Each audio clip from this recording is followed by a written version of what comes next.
everybody. This is Michael, and this will be a little bit different today, I think, because while I am substituting for Tuya at this moment, there's a bit of a,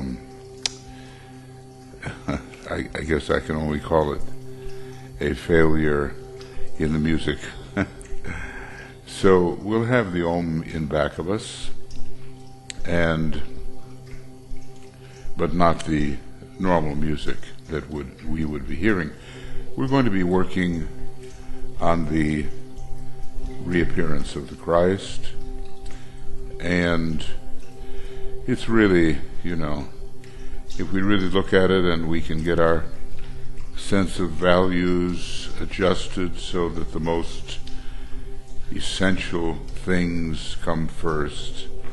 We'll just have to say that, when the great Lord made his decision at the 6th degree and back in the Garden of Gethsemane some 2,000 years ago, and when it was revealed to him the will of Sanat Kumara, and when he acquiesced in that will, something of great import happened for humanity. And by the Christ extending his term of service to 5,000 years, where normally a bodhisattva serves for 2,500 years, it was momentous for humanity. There's so many things to be done, to prepare the way, and the main thing is, of course, that the hearts and minds of human beings have to understand something about the reality of that process. Right now we have, very childish views about things, and we expect some sort of eternal heaven and or paradise or nothing at all. It's just immature and rather childish and somewhat hopeless for so many millions, even billions of people who don't ascribe to certain belief forms. So we have to help educate people, really. That's the job of the second ray ashram, and there's a tremendous educational propagation of ideas going forward at this time, and we can't quit on that. Whatever happens in 2025, the new teaching coming out, there'll be plenty to share. But in the Alice Bailey work and in the work of Blavatsky, that cannot be neglected either. We have an abundance of a rich teaching, and humanity's understanding is woefully unprepared at this time. So those of us who are students of esotericism, I think we have our work cut out for us if we want really to help. I'd like to read a little bit. That's what we're doing, reading from the Reappearance of the Christ when it comes to this group of meditations, and reading from the Destiny of the Nations when it comes to the work of the Soul of Nations. And we're reading from the book Glamour, a World Problem when it comes to this investigation into the cause of glamour and its eradication. And there's quite a bit also being read from esoteric astrology, which has a very powerful section in the middle called the Science of Triangles. So we're learning about that as well. And as we keep going, we'll try to keep reading the books, because we can never tire of them. What have we absorbed out of these great books 2 or 3%, my percentage keeps on going down, as I assess what is really there. So, during the next 6 years, we have great work to do, and there will be years of counterattack by the forces of materialism. So let every disciple find the way to get the most out of himself or herself. Now, a few things from the reappearance of the Christ. We don't need to run around and say, this is the Christ, here he is, or there he is. Some people have tried to do that, and it's very immature, and it captures the attention of the gullible people in the world. As DK says, they are undesirable, these claims and tales. Misleading and wrong, but some good has come out of them. Nevertheless, it demonstrates at least humanity's expectancy of the imminence of the coming of the great Lord. So belief in his coming is basic in the human consciousness. He will come, but how he will come and in what manner is not yet stated. And that's so important, it's not a date on the calendar. It's a condition in the energy system and consciousness of humanity and related kingdoms. That's what will determine the time, and it is the Christ himself who can assess this. Certainly not we. So the exact moment has not arrived, even though he was expected by some in the 20th century, and even the Tibetans seem to suggest it could happen, but then other things happened which obviously delayed his reappearance. I have a feeling it was the ability of humanity to destroy itself through the misuse of atomic energy. I think that set everything back. Anyway, it hasn't been determined, and the method of his reappearance has not been determined. He goes on, the factual nature of 2 earlier and preparatory moves already made by hierarchy under his direction are the guarantee that he will come, and that when he does, mankind will be ready. Well, certainly hierarchy has come closer, and I suppose one of the moves is to release for human consideration a great deal of the ageless wisdom which I think many in hierarchy thought humanity could not yet absorb. But it seems that Master Moria and Master K.H., with the help of Master D.K., certainly thought that humanity should have this, and they've dedicated, well, who knows what they've dedicated to making sure that it really happens. So, hierarchy has its own methods for approaching, and various masters have taken groups under their training, seed groups, groups meant to inspire and help humanity understand some of the implications. Well, the idea is humanity will be ready when he comes. And as I've often said before, I think, when he comes, says the Tibetan really, it will be an indication that humanity, or that percentage of humanity which can, has taken the first initiation. So he goes on and says here, let us summarize certain aspects of the work he set in motion 2,000 years ago, because they hold the clue to his future work. What a wonderful book it is, I just think it should be reread every year, maybe especially as the Easter time approaches and the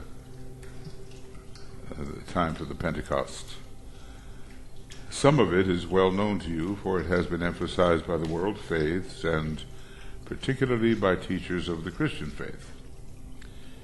He says, but all of them have made his work appear difficult for man to grasp, and the undue emphasis laid upon his divinity, an emphasis which he himself never made, has made it appear that he and only he and no one else could possibly do the same works. Well, that is contradicted even by the Christ in the vehicle of Master Jesus, saying, greater things shall you do than I have done or am doing. So he could see ahead, and he never had any egotism attached to his teaching. And this undue emphasis upon his divinity has made humanity worship him instead of imitating him. This is a point which Master Moria makes. The idea of the imitation of the Christ, as the cleric, monk,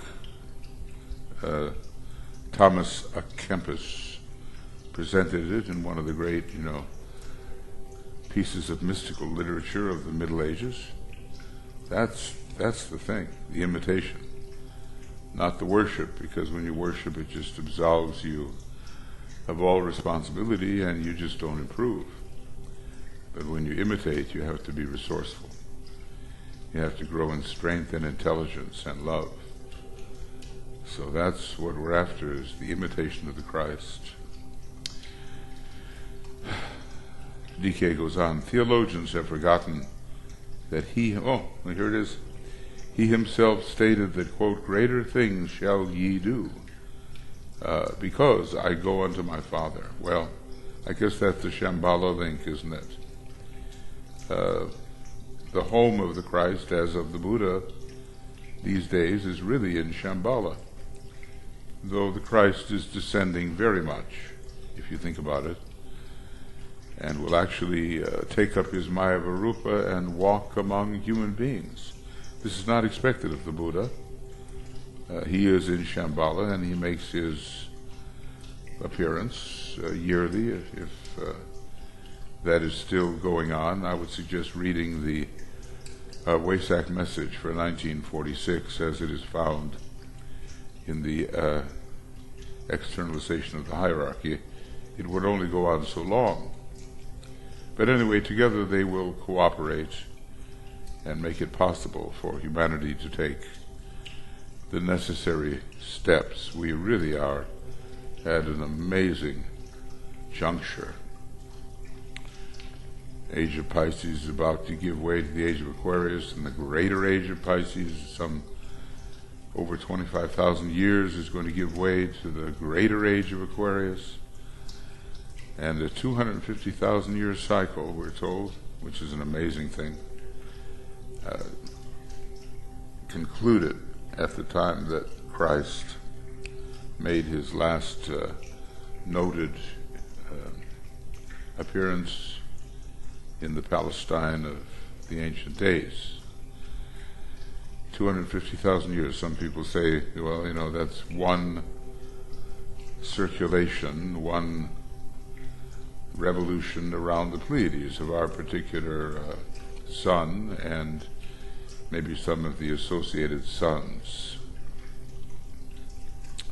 Anyway, going on, he here indicates that this passing to the Father's house would result in such an inflow of spiritual strength, insight, and creative accomplishments for man that their deeds would surpass his. Such an inflow of spiritual strength, insight, and creative accomplishment in the age of Aquarius, I suppose, that their deeds would surpass his.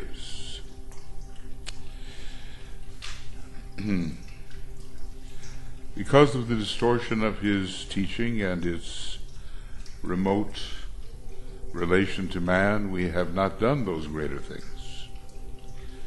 Someday, says the Tibetan, we surely will, and along certain lines we already have. And that'll be as far as I'll read right now, too. You may choose to go over some of this when, again, she's able to return to it. But he's going to start listing some of the things he did which we can do and which he will aid. So, put down the marker. I think, reading from this book gives us some great inspiration. Now, friends, let's begin breathing in our white light,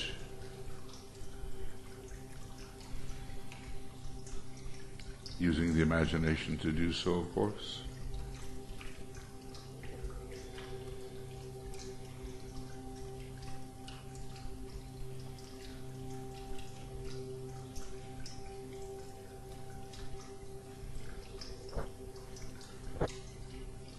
We see our co-disciples in that light.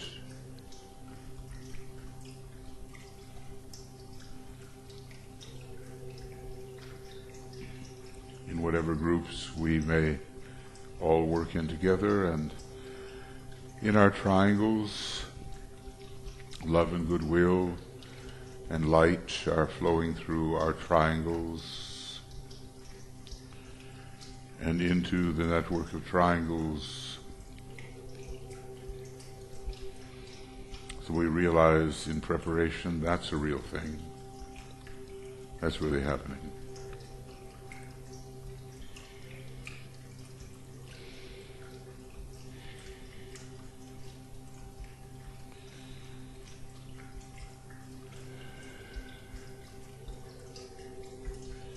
And we enter the specific thing that Master DK advises: achieve a positive and intended personality quietness, and we formulate to ourselves and in our own words clearly the answers to the following questions.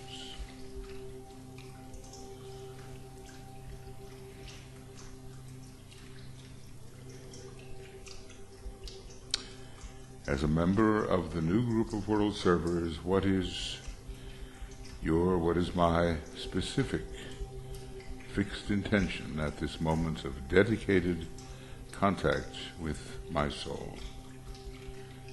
We pause for a little bit to answer that question about our specific, fixed intention.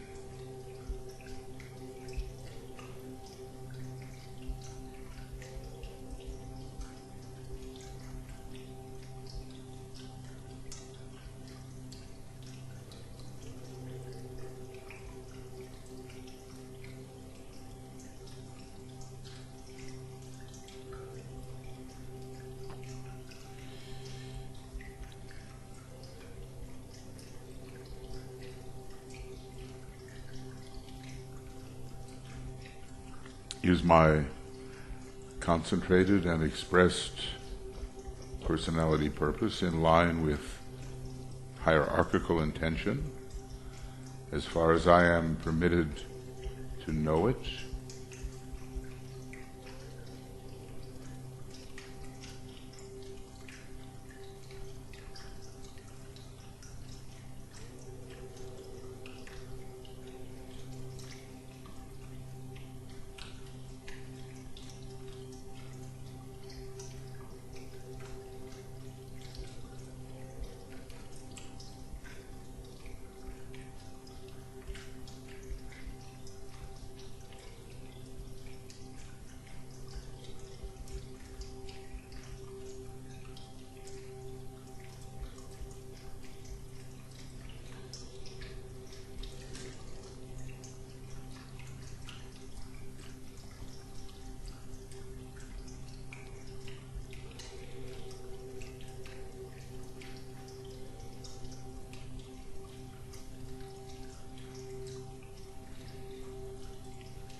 And the third, have I, in my own personal daily life, earned the right, because of definite effort and not so much because of success, to stand with those servers who are now undertaking the work of preparation? Have I earned the right?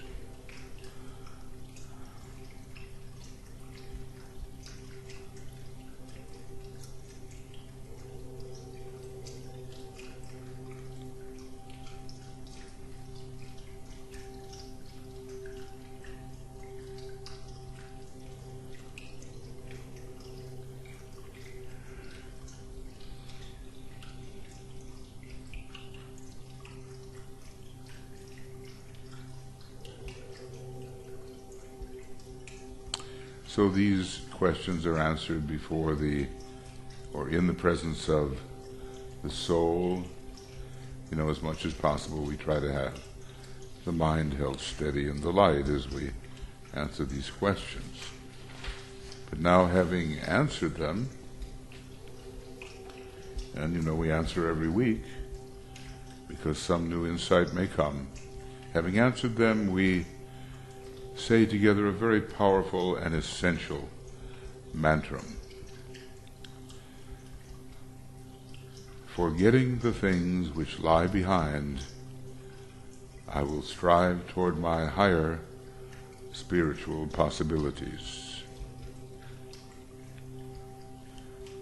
I dedicate myself anew to the service of the coming one, and will do all I can to prepare men's minds and hearts for that event. I have no other life intention.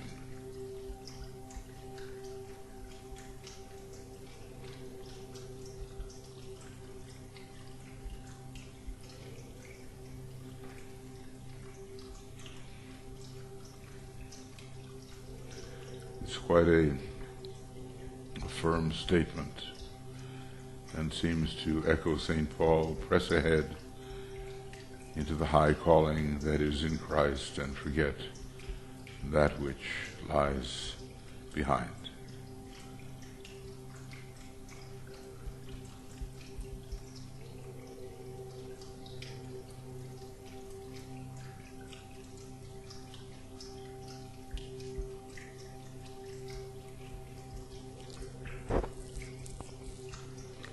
Now, in this next section of the meditation, we visualize the world situation as best we can, and in terms of what might be our major world interest, and each of us with what knowledge of world affairs we may possess.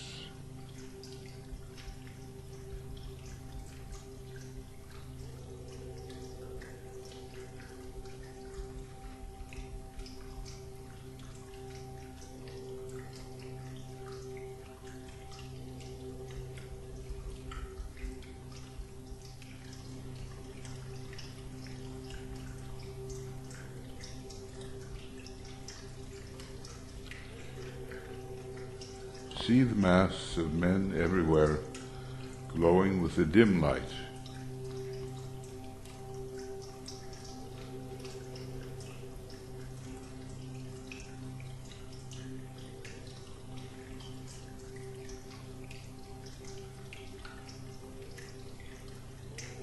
But here and there, points of brighter light, where members of the new group of world servers and people of spiritual intention and of loving hearts are working for their fellow human beings.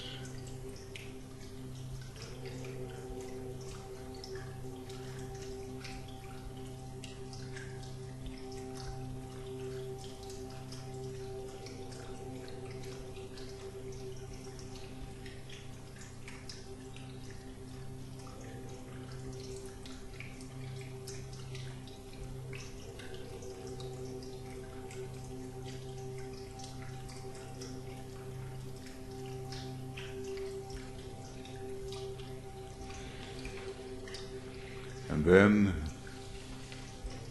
we visualize through the creative imagination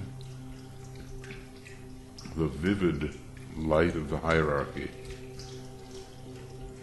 imagining it streaming towards humanity and slowly merging with the light which is already in humanity.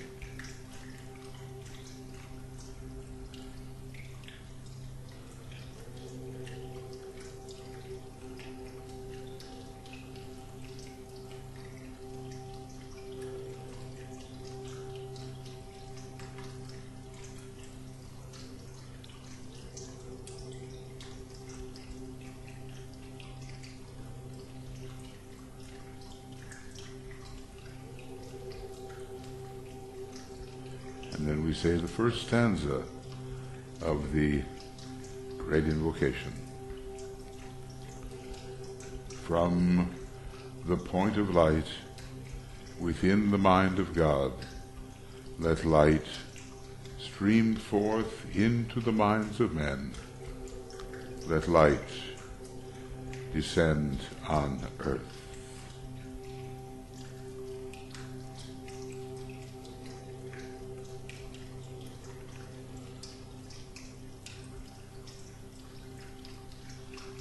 I think there should be no question in our minds that a great light is on its way.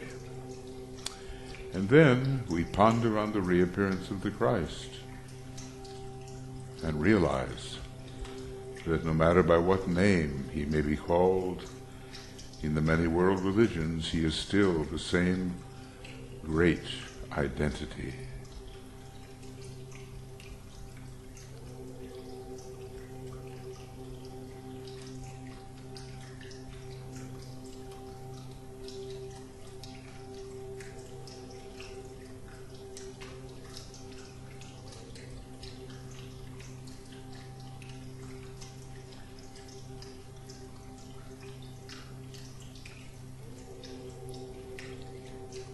And we reflect and speculate upon the possible results of his reappearance.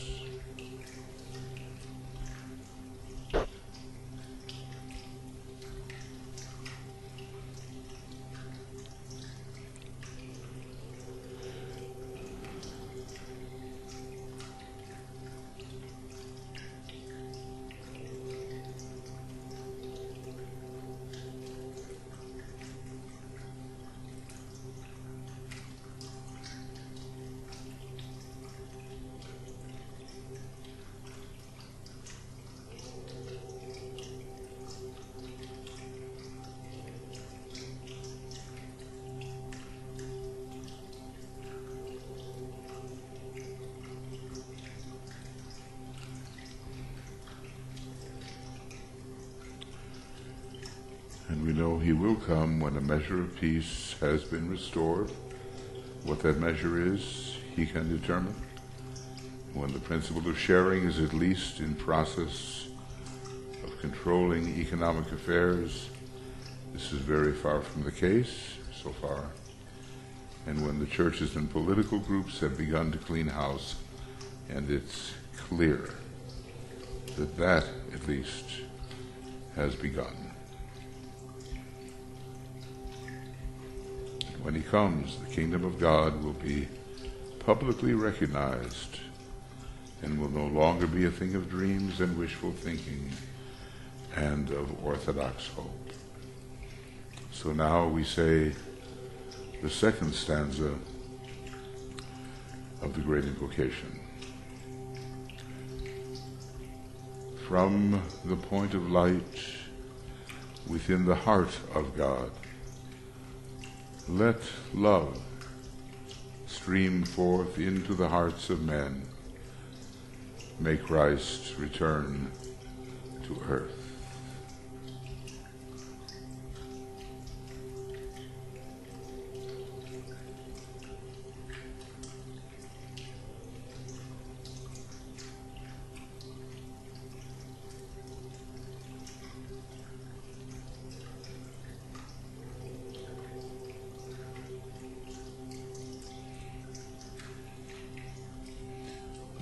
endeavor to concentrate our fixed intention to serve and to spread love in our surroundings. How can we do that?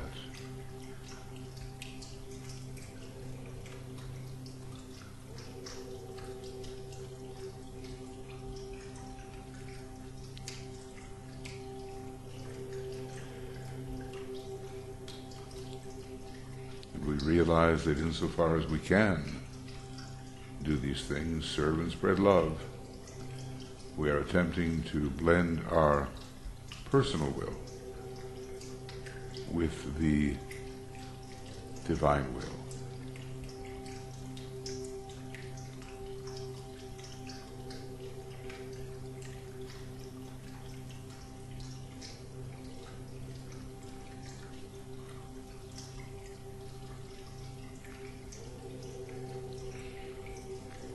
And then we say together stanza 3 of the invocation: from the center where the will of God is known, let purpose guide the little wills of men, the purpose which the masters know and serve.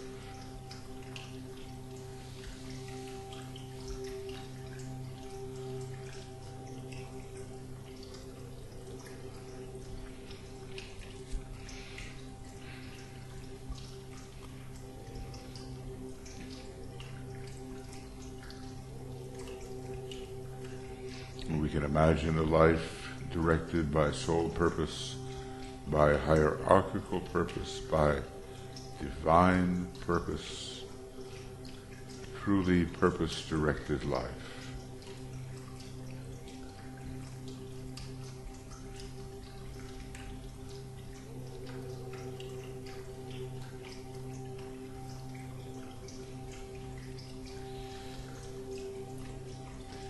And we lay our plans, considering practically what we can do in the coming week to further the preparations for the reappearance of the Christ.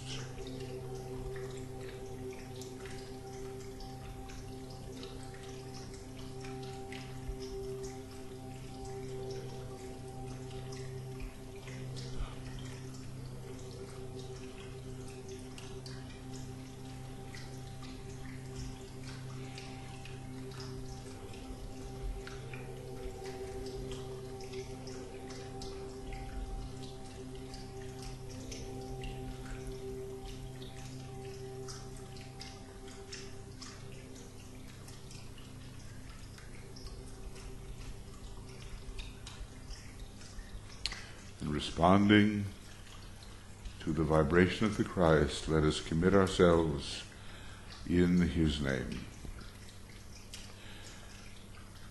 We have gathered in your name, Lord Maitreya, be with us.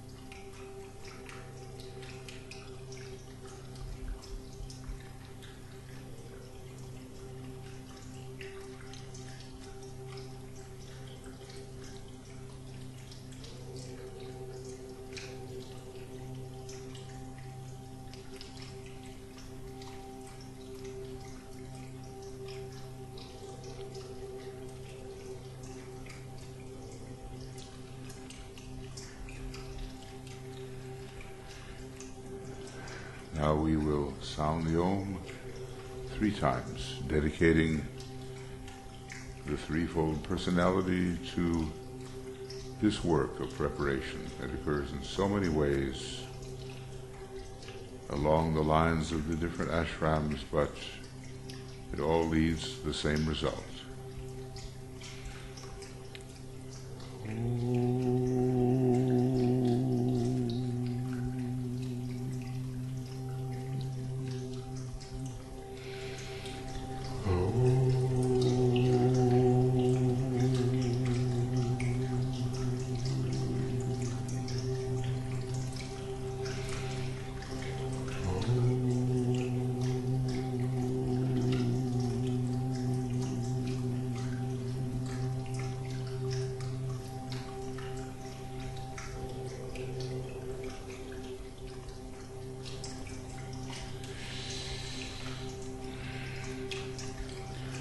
Oh, dear friends, thank you for your participation and presence. We'll try to get this music fixed. I think we can do that somehow. And tomorrow night at this same time, 5 p.m. GMT, we have the Glamour, Dissipating Glamour Meditation. Then on Saturday, the Soul of Nations, starting from Sunday and going until next Thursday, when we will resume on July 5th. We will not have the Ask programs during those days. From Sunday the 30th, and then Monday and Tuesday we never or rarely have anything, and then Wednesday no, and Thursday the 5th, yes, and it'll be the morning schedule.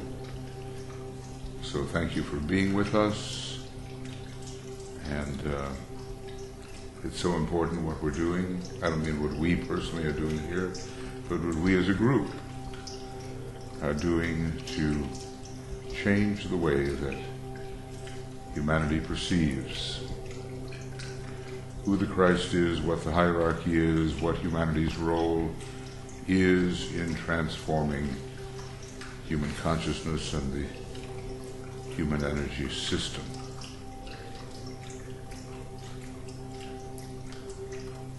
So we continue our work with triangles.